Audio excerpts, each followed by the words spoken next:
Hello दोस्तों, कैसे हैं आप सब। तो मैं आपका सीआरपी बॉय। तो आज का आपके लेक्चर में बहुत बहुत वेलकम आप लोगों का। तो आज का हमारा लेक्चर एक क्यूटी के ऊपर बेस्ड होने वाला है, जो हमारे नए फंक्शन के बारे में हम बात करने वाले हैं हमारे आज के लेक्चर में। तो आज का जो हमारा लेक्चर है, जैसे लास्ट लेक्चर में हमने देखा था कर्सर और फ्रेम, हमने जैसे हमारे लास्ट के जो लेक्चर रहे हैं वो हमारे कर्सर के ऊपर रहे हैं, फ्रेम के ऊपर रहे हैं, हमारे पुश बटन के ऊपर रहे हैं, हमारे टूल टिप के ऊपर रहे हैं। तो ये सारे हमारे क्यूटी के फंक्शंस थे। तो आज हम एक फिर नए फंक्शन के बारे में बात करेंगे, जिस फंक्शन का नाम है मेन्यू बार। ये मेन्यू बार फंक्शन बहुत इंपॉर्टेंट है क्यूटी के अंदर, क्योंकि मोस्टली जो हमारे वीएलसी मीडिया प्लेयर्स होते हैं या हमारे एमएस वर्ड्स होते हैं, एमएस एक्सेल होते हैं, या कोई भी नोटपैड एप्लीकेशन आपने यूज़ किया होगा अपने सिस्टम के अंदर या किसी भी ऑपरेटिंग सिस्टम के अंदर, तो उसमें हमारे मेन्यू बार का बहुत ज़्यादा इंपॉर्टेंट रोल रहता है। फॉर एग्जाम्पल मैं आपको दिखाता हूँ। जैसे मैंने यहाँ पर ओपन किया अपना एमएस वर्ड, तो जैसे मैं अपना एमएस वर्ड ओपन करता हूँ, तो एमएस वर्ड ओपन करने के बाद जैसे मैंने यहाँ पर कोई भी ब्लैंक डॉक्यूमेंट मैंने सेलेक्ट किया, तो जैसे मैंने इसको सेलेक्ट किया तो ऊपर मेरे क्या आ रहा है, ऑप्शन आ रहा है एक फाइल का। ठीक है, एक फाइल का आ रहा है, होम आ रहा है, इंसर्ट आ रहा है, डिज़ाइन आ रहा है, लेआउट आ रहा है, रेफरेंस आ रहा है। तो ये सब क्या है, मेरे मेन्यू बार। अब जैसे मुझे होम के अंदर जाना है, तो होम के अंदर में कौन कौन से प्रेजेंट से मेरे टूल बार मेरे कौन कौन से हैं, जैसे ये बॉर्डर है, ये लाइन सेलेक्ट है, ये अंडरलाइन का है, ये कलर ऑप्शन है, या लैंग्वेज सेलेक्ट करने का लैंग्वेज स्टाइल है। तो यहाँ पे बहुत सारे ऑप्शन है। तो ये जो मेरा फ्रेम है इसको बोला जाता है मेन्यू बार, और जो मेन्यू बार के जो अंदर चीज़ है उसको बोला जाता है मेरा टूल बार। तो आज हम सिंपल बात करेंगे कि ये सब क्रिएट कैसे होता है हमारे क्यूटी के अंदर।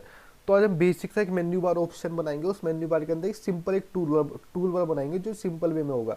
आज से हम बेसिक अंडरस्टैंड करते हैं कि इस मेन्यू बार हम क्रिएट कैसे करते हैं। तो आइए स्टार्ट करते हैं कोडिंग विद सीआरपी के साथ। तो आज का हमारा लेक्चर है menu bar and tool bar function, जो क्यूटी के अंदर बहुत इंपॉर्टेंट है। तो let's start coding with CRP. तो सबसे पहले अपनी अपनी टर्मिनल ओपन करा, जो हमारे लिनक्स ऑपरेटिंग सिस्टम में हम परफॉर्म कर रहे हैं। तो सबसे पहले हम देखा कि हमारी डायरेक्टरी कहाँ पे है जो हमने क्रिएट करी थी। ये रही हमारी। गए सबसे पहले हमने क्यूटी डायरेक्टरी के अंदर, इसके अंदर हमने गए तो क्लियर कर दी इसकी सबसे फिर हमने बनाया अपनी डायरेक्टरी MKDIR। आज का हमारा मेन ऑप्शन, आज का हमारा वो है मेन्यू। आज का हमारा topic menu bar and tool bar. तो हमने डायरेक्टरी बनाई, तो अब इस डायरेक्टरी के अंदर चलते हैं। इस डायरेक्टरी के हम अंदर गए, तो यहाँ पे हमने एलएस करा। ये डायरेक्टरी हमारी ये रही मेन्यू बार। अब इसके अंदर हम आ चुके हैं। अब इस डायरेक्टरी के अंदर कुछ नहीं है, मैंने देखा एलएस किया। तो सबसे पहले हम समझते हैं मेन्यू बार है क्या। अभी मैंने आपको बेसिक हिंदी में समझाया, एक बार थोड़ा इसको इंग्लिश लैंग्वेज में समझ लेते हैं, क्योंकि बहुत से हमारे व्यूअर्स जो कुछ इंग्लिश वाले होंगे तो उनको भी अंडरस्टैंड आसान हो जाए। तो मेन्यू बार क्या है। Menu bar is a common part of the graphic user interface application. एक क्या एक कॉमन पार्ट है हमारे किसका, ग्राफिक यूजर इंटरफेस एप्लीकेशन का, जो क्यूटी के अंदर हम यूज करते हैं। ठीक है, फिर नेक्स्ट है it is a group of command located in various places called menu. मतलब ये एक तरह की कमांड है जिसके अंदर बहुत सारे टूल बार हमारे क्या होते हैं, प्री डिफाइन होते हैं, जिनको हम यूज कर सकते हैं कुछ भी चीज परफॉर्म कराने के लिए। जैसे अभी मैंने आपको दिखाया था अपने एमएस वर्ड में, तो इसी तरह का हम आज सिंपल मेन्यू बार बनाते हैं। और हमारा टूल बार क्या होता है, एक तरह से टूल बार प्रोवाइड है quick access to the most frequently use command. मतलब क्विक टूल बार क्या है, उस चीज़ को प्रोवाइड करता है जो चीज़ हमें चाहिए। जैसे हमें साइज़ बड़ा करना है तो हम साइज़ वाले पे क्लिक करेंगे, हमें फ़ॉन्ट चेंज करना है तो फ़ॉन्ट वाले पे क्लिक करेंगे, हमें इसका कलर चेंज करना है तो कलर चेंज वाले पे क्लिक करेंगे। तो सबसे पहले हम बेसिक से एकदम बेसिक प्रोग्राम बनाते हैं मेन्यू बार का। तो स्टार्ट करते हैं कोडिंग विद सीआरपी के साथ। ओके, तो सबसे पहले हम अपनी हेडर फाइल यूज़ करते हैं आज। तो सबसे पहले हम अपनी हेडर फाइल यूज़ करते हैं। तो स्क्रीन को थोड़ी जूम कर लेता हूँ। ये मैंने आपको क्या पता ही है सर, ये हेडर फाइल्स मेरी कैसे यूज़ की जाती है, मैंने लास्ट वीडियो में एक्सप्लेन करा। नहीं पता तो मेरी लेक्चर नंबर 2, 3, 4, 5 देख सकते हो, उसमें मैंने सब बता रखा है कि हम ये हेडर फाइल्स का हमारा मेन रोल क्या है। तो ये मैंने अपनी जब यूज़ कर रहे हैं मेन्यू बार, तो इसलिए हम कौन सी हेडर फाइल यूज़ करेंगे, क्यू मेन्यू की। ये हमारी मेन्यू बार की हेडर फाइल है। ये हमने हेडर फाइल यूज़ करी मेन्यू बार की, ये मेन्यू की। अब इसको एक हेडर फाइल हम और यूज़ करेंगे जिसका नाम है क्यू मेन्यू बार। ये हेडर फाइल हमने यूज़ करी। फिर हम एक हेडर फाइल और यूज़ करेंगे एक्शन, क्योंकि जो हम चीज़ क्लिक करेंगे मेन्यू पे, उस चीज़ का एक एक्शन परफॉर्म होगा बैकग्राउंड में, जिससे कंप्यूटर अंडरस्टैंड करेगा मुझे इसके अंदर ये चीज़ ओपन करनी है।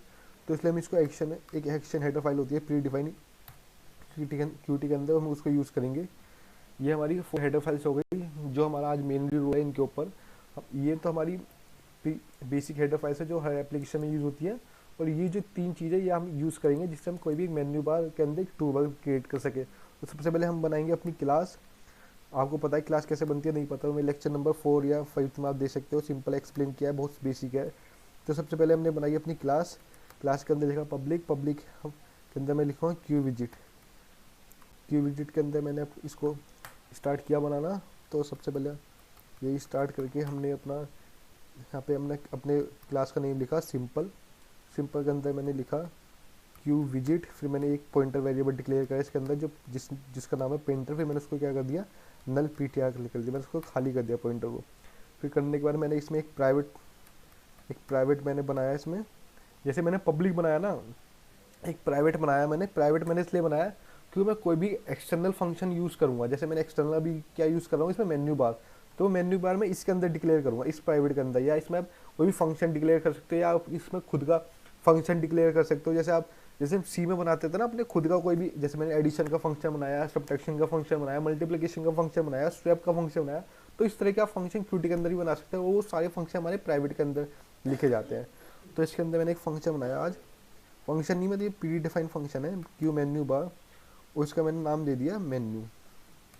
ठीक है, तो ये मैंने मेन्यू दे दिया। अब इसको मैंने क्या कर दिया, क्लोज। अब मैंने अपनी सिंपल जो मैंने क्लास बनाई है उसको मैंने कॉल करा यहाँ पे सिंपल। मैंने उसको कॉल करा यहाँ पे अपने पॉइंटर वेरिएबल के साथ।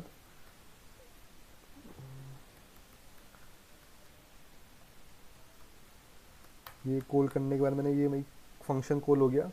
अब इस फंक्शन कॉल के अंदर मैं अपनी जो मैंने यहाँ पे ये क्यू मेन्यू बार का फंक्शन डिक्लेयर किया था जिसका नाम था मेन्यू, अब मैं उसको यूज़ करूँगा। तो मेन्यू इज इक्वल टू, ये क्या है मेरा फर्स्ट टाइम लिख रहा हूँ, तो मैंने न्यू क्यू, ये लिखा मैंने क्यू मेन्यू, सॉरी स्पेलिंग गलत लिख दी मैंने, क्यू मेन्यू बार। इसके अंदर मैंने लगाया दिस, क्योंकि ये मैं फर्स्ट टाइम डिक्लेयर कर रहा हूँ। क्यू मेन्यू बार लिखा। अब मैं बनाता हूँ अपना ऑटो। मैंने आपको पता है ऑटो किस लिए यूज़ किया जाता है। ऑटो नहीं पता तो मेरे लेक्चर नंबर 2-3 में आप देख सकते हैं, बहुत सिंपल है। कि ऑटो मतलब होता है कि हम कुछ भी चीज़ बार बार डिक्लेयर करने से पहले हम सिंपल ऑटो लिख देते हैं, तो कंप्यूटर को ऑटोमेटिकली लेट कर लेता है कि ये चीज़ ने नई न्यू डिफाइन करी है। क्यू एक्शन, तो मैंने आपको बताया था एक्शन हम इसलिए यूज़ कर रहे हैं क्योंकि हम बैकग्राउंड में जो भी प्रोसेस हमारी कंटिन्यू चलती रहे। जैसे मैंने लिखा है क्यूट। तो क्यूट क्या है, एक मेरे तरह से टूल बार है। ठीक है, ये क्यूट क्या है, एक टूल बार है। मतलब जैसे मैं अपने ऑपरेशन पे, जैसे मैं अपने मेन्यू बार पे क्लिक करूँगा तो मेन्यू बार पे क्लिक करते मेरा जो ऑप्शन अंदर शो होगा वो एक तरह से ऑप्शन आएगा मेरे क्यूट का। तो फिर अब मैं क्यू मेन्यू बनाता हूँ अपना। क्यू मेन्यू मैंने बनाया, उसके अंदर मुझे किस नाम से बनाना है, फाइल के नाम से बनाना है। तो मैं सिंपल यहाँ पे मैं फाइल नाम से बना रहा हूँ, क्यू मेन्यू बार क्या है मेरा एक तरह का पॉइंटर वेरिएबल है। फिर मैंने यहाँ पे लिखा ऐड मेन्यू, क्योंकि मुझे इस मेन्यू को ऐड करना है। ऐड मेन्यू लिखने के बाद मैंने इसका नाम दिया है, किस नाम से शो होना चाहिए, ये मेरा फाइल होना चाहिए, फाइल नाम से शो होना चाहिए। मैंने इसको शो करा, अब इसको मैंने क्लोज कर दिया। फिर मैंने जो अपना मेन्यू फाइल पॉइंटर जिस नाम से बनाया फाइल के नाम से, मैं उसको ऐड एक्शन कर दूंगा, क्योंकि मुझे उसको बैकग्राउंड प्रोसेस में एक्शन भी परफॉर्म करवाना। और मेरा क्या होना चाहिए, क्यूट के नाम से जो मेरा एक्शन परफॉर्म होगा कौन से उसका होना चाहिए, क्यूट। क्योंकि क्यूट मैंने यहाँ पे डिक्लेयर करा, इस क्यूट के अंदर मेरा क्या नेम है, कैपिटल क्यूट। तो जैसे ही इसको कॉल करेगा एडिक्शन के बैकग्राउंड प्रोसेस में, जैसे ही इसको कॉल करेगा तो ये कॉल जाएगी मेरी इसके पास। जैसे इसके पास जाएगी तो ये क्या प्रिंट कर देगा, मेरे क्यूट मैसेज प्रिंट कर देगा। तो ये मेरा मैसेज प्रिंट हो जाएगा। उसके बाद जिसको कनेक्ट भी तो करना है, क्योंकि जैसे मैं क्यूट पे क्लिक करूँ तो मेरा हो जाएगी ये विंडो में क्या हो जाए, क्लोज हो जाए। तो मैंने इसको मैंने यहाँ पे क्यूट लिखा। क्यूट लिखने मगर मैं क्या दूंगा यहाँ पे, इसका एक्शन दूंगा, मतलब एड्रेस दूंगा क्यू एक्शन का। एड्रेस लिखने के बाद मैं इसको क्या करूँगा, ट्रिगर्ड करूँगा। ट्रिगर्ड का मतलब होता है कुछ भी चीज़ लोड करना अपने एड्रेस के अंदर। जैसे आप फॉर एग्जाम्पल आप गन चलाते हो तो गन में कुछ चीज़, गन को जब लोड करते हो तो उसको ट्रिगर करते हो, लोड करने के बाद तो वो चीज़ तुरंत परफॉर्म होती है। तो ऐसे इसमें ट्रिगर यूज़ किया मैंने। तो कुछ भी जब मैं इसके अंदर टूल बार को लोड करूँगा अपने फाइल मेन्यू के अंदर, तो तुरंत वो ऑप्शन क्या करेगा, उसको क्यूट कर देगा। क्योंकि मैंने कभी क्या यूज़ किया, क्यूट का ऑप्शन यूज़ किया। तो क्यू ऐप मैंने बताइए क्यू यूज़ होती है, एक तरह के ग्लोबल पॉइंटर है जो हमारे क्यू एप्लीकेशन के अंदर प्री डिफाइन है। तो यहाँ पर मैंने ये लिख दिया। फिर मैंने क्या कर दिया, एक तरह का क्या परफॉर्म करेगा, क्यूट करने का ये एक्शन परफॉर्म करेगा। मैंने यहाँ पे इसको क्लोज कर दिया। हम अपने मेन प्रोग्राम में आते हैं। इंट इंट ARGC कैर स्टार ARGV, ये मैं इसको बंद कराई क्योंकि मैंने यहाँ पे मैंने कमांड लाइन टूल का यूज़ किया है। तो Q application app ARGC ARGB, मैंने इसको यहाँ बंद करा। तो मैंने अपने यहाँ पे क्लास का नेम लिखा सिंपल, और मैंने क्लास के अंदर एक वेरिएबल बनाया विंडो नाम का, जो मेरे पूरे विंडो को, मेरी ग्राफिक यूजर इंटरफेस विंडो को शो करेगा। और मैंने अपनी विंडो का साइज़ रखा 400, मेरी मैंने इसकी रखी विड्थ 200, मैंने रखी इसकी हाइट। इसको रखने के बाद मैंने इसका विंडो का टाइटल सेट करा, set set window title. Set window title करने के बाद मैंने इसका ऑप्शन रखा, इसका नेम रखा मेन्यू, क्योंकि आज हम मेन्यू बार के ऊपर बात कर रहे हैं। मेन्यू बार, इसको मैंने टाइटल रखा। इसके बाद मैंने जो मैंने वेरिएबल बनाया उसको मैंने क्या करा, शो करा, क्योंकि मुझे अपनी स्क्रीन शो भी करनी है। शो करने के बाद मैं क्या कर दिया, इसको एग्जीक्यूट परफॉर्म कर दिया। मैंने क्या कर दिया, इसको एग्जीक्यूट परफॉर्म कर दिया, रिटर्न ऐप डॉट एक्स की एग्जीक्यूट परफॉर्म करने के बाद मैंने क्या कर दिया, इसको क्लोज कर दिया। तो मेरे आज का मेरा कोड रेडी है। अब इसको रन करते हैं। रन करने के बाद सबसे पहले हमने अभी हमारी कौन सी फाइल बनी, एक ही फाइल बनी। अब हम दूसरी अपनी मेन फाइल बनाते हैं, कौन सी, .pro, यानी कि QT की मेन फाइल। मैंने राइट मोड में गए, टेम्पलेट इजिकल टू क्या है मेरी, एक तरह से ये ऐप है, तो नीचे कर देता हूँ, क्या है मेरी एक तरह से ये एक एप्लीकेशन है। फिर मैंने लिखा config plus equal to C++, जो हमारी दोनों वर्जन पे डिपेंड है, QT के C++ पे भी और हमारे QT के वर्जन पे भी, ठीक है। फिर मैंने टारगेट लिखा, जिस फॉर्म में मेरा आउटपुट आएगा, किस फॉर्म में आएगा, एप्लीकेशन के फॉर्म में। यहाँ पे आप कुछ भी लिख सकते हो, मैंने नेम लिखा है एप्लीकेशन, यहाँ पे आप लिख सकते हो, आपकी मर्जी। सोर्स लिखा मैंने, सोर्स में मैंने लिखा अपने मेन सोर्स का फाइल जिससे ये प्रोग्राम फैच करेगा, CPP यानी कि C++ फाइल। फिर QT तो हमारा है ही, QT एक तरह से क्या है, हमारा पूरा विजिट है। इसको मैंने सेव करा। सेव करने के बाद मैंने स्क्रीन क्लियर करी, क्लियर करने के बाद मैं LS करा, LS करने के बाद 2 फाइल आई। अब मैंने क्या काम किया, इसको क्यू मेक करा, अपनी QT की फाइल को रन किया, और इससे मेरी तीसरी फाइल बन जाएगी। कौन सी फाइल बनेगी, मेरी मेक फाइल। देखो यहाँ पे मेरी मेक फाइल क्रिएट होकर आ गई है। इसको क्या करता हूँ, कंपाइल करता हूँ, ready steady and go. Error, 2 error आ चुके हैं मेरे इसके अंदर ऑलरेडी। तो ये एरर है, सबसे पहले हम एरर को सोल्व करते हैं। यहाँ पे मैंने लिखा क्यू मेन्यू बार, तो ओके। अब इसको चेक करते हैं, मेन CPP। सबसे पहले हमने यहाँ पे लाइन नंबर 12 पे डायरेक्ट चलते हैं।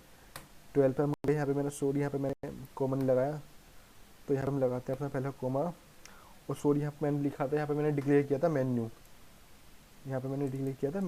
तो यहाँ पे हमें, तो मैंने यहाँ पे जरूर मेन्यू बार लिखा होगा, सॉरी। तो यहाँ पे हमें लिखना पड़ेगा अपना सिंपल फंक्शन मेन्यू। अब इसको दोबारा कंपाइल करते हैं। ये मेरा कंपाइल हो गया विदाउट एरर, कंपाइल हो चुका है मेरा। देखा यहाँ पे मेरी एप्लीकेशन क्रिएट होके आ गई है, ये एप्लीकेशन के रूप में। अब इसको रन करते हैं, ये एप्लीकेशन रन हो गई। तो इसको थोड़ा जूम कर देता हूँ, जिससे आपको विजिबल हो। ये देखो, ये स्क्रीन यहाँ पे आ चुकी है। देखो ये मैंने बनाया था फाइल, जैसे मैं इस पर क्लिक करूँगा, क्विट का ऑप्शन आ रहा है, जैसे मैं क्विट पे क्लिक कर दूंगा मेरी स्क्रीन क्या हो जाएगी, क्विट हो जाएगी। दोबारा रन करते हैं एप्लीकेशन। यहाँ पे मेरा ऑप्शन, यहाँ पे मेरा आउटपुट आ गया। जैसे मैं फाइल पे क्लिक करूँगा, तो फाइल पे क्लिक करने के बाद मेरा ऑप्शन आ रहा है क्विट। जैसे आप क्विट पे क्लिक करोगे, ये विंडो क्या हो जाएगी, मेरी क्लोज हो जाएगी। तो आज का हमारा लेक्चर था बेसिक इसी के ऊपर। आज हमने फंक्शन सीखा, आज हमने नया फंक्शन सीखा QT के अंदर, जिसको बोला जाता है मेन्यू बार। तो मेन्यू बार के अंदर एक हमारा टूल होता है, जो मेरा क्विट ऑप्शन आ रहा था वो एक तरह से हमारा टूल बार था, और जो हमारी फाइल ऑप्शन आ रही थी वो एक तरह से हमारा क्या था, मेन्यू बार। तो आज का हमारा लेक्चर इसी के ऊपर डिपेंड था, मेन्यू बार और टूल बार कैसे यूज़ करते हैं मैं QT के अंदर, इसका कोड कैसे लिखते हैं, सिर्फ बेसिक कोड था। इससे आप कोई भी मेन्यू बार क्रिएट कर सकते हो मल्टीपल टाइम अपने सिस्टम के अंदर, अपने कोड के अंदर, इसको टेस्ट कर सकते हो, यूज़ कर सकते हो। तो आने वाले नए लेक्चर में हम और इंपोर्टेंट फंक्शन जानेंगे QT के अंदर, उनको कैसे यूज़ करते हैं। तो आज के लेक्चर में इतना ही। चैनल को सब्सक्राइब करें, शेयर करें, कमेंट करें, लाइक करें, और अपने दोस्तों को ज़्यादा से ज़्यादा शेयर करें जिनको QT प्रोग्रामिंग के ऊपर ज़्यादा नॉलेज चाहिए, जो माइक्रो कंट्रोल के ऊपर वर्क करना चाहते हैं ग्राफिक यूजर इंटरफेस के द्वारा। Thank you so much. Subscribe with coding with CR। तो नेक्स्ट लेक्चर में मिलते हैं दोस्तों, आपका बहुत बहुत धन्यवाद। Thank you.